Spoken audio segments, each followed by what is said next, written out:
Okay, today we're going to be looking at how to do roots of one.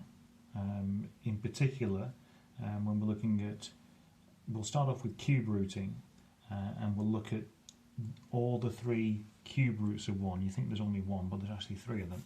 And we'll use the similar thing as we progress to do cube roots of other complex numbers and real numbers, and then higher powers as well. So we start off by considering solving the equation z cubed equals 1.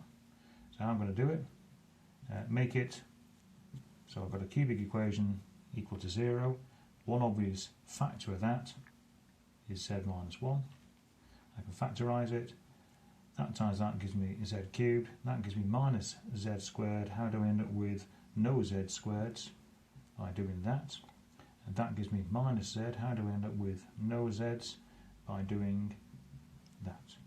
And that should give me, hopefully, z cubed minus z squared plus z squared, minus z plus z, and minus 1, which is that there. So I know that that gives me z equals 1. And from this one, using my quadratic formula, minus b plus or minus the root of b squared 1 minus 4ac is that all over 2a. And that gives me my solutions is minus a half plus or minus I root 3 over 2. And those are my three solutions. I've got z equals 1, z equals minus a half plus I root 3 over 2, minus a half minus I root 3 over 2. And those are my three solutions to z cubed equals 1. One real answer and two complex ones. Now on the sheet it says solve it, show your answer in an Argand diagram. So let's have a look at showing them on an Argand diagram. One answer is z equals 1, there. One answer is z equals minus a half plus I root 3 over 2, which is up about there. And the other one is minus a half minus I 3 over 2, which is about there. What you will find is the three solutions here, here, and here are going to be, just going to test my artistic skills now,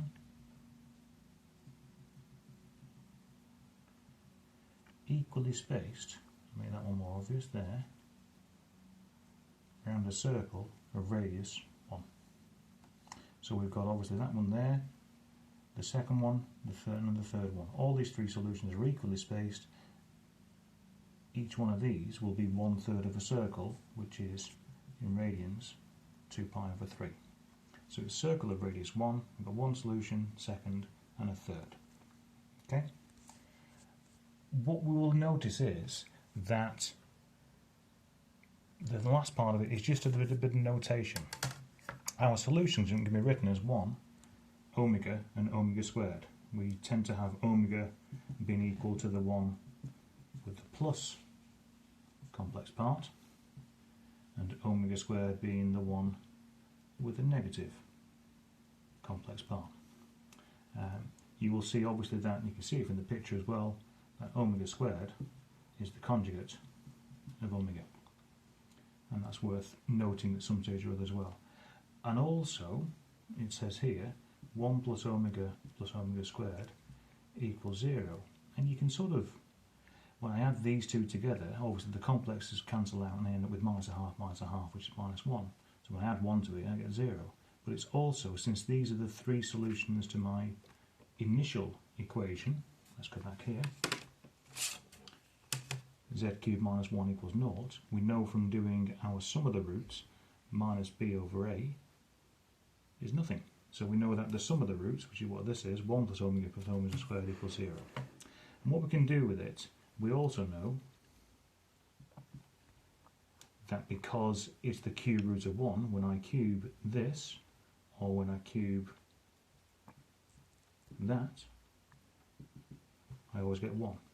And you're going to be asked questions in the series of questions I've got for you.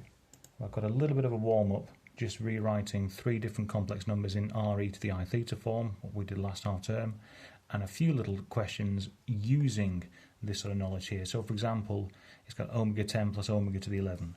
Be aware that things like, if I wanted to work out, I don't know, omega to the power 7, well, that's omega to the 6 times omega, 1 times omega, which is omega.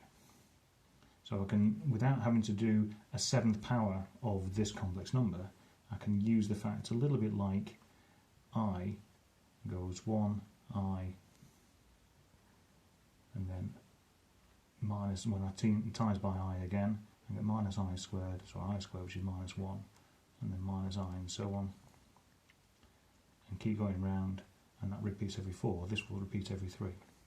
1 omega cubed equals 1, and then so on. Omega to the 4th will equal omega to the 7 will equal omega, and so on.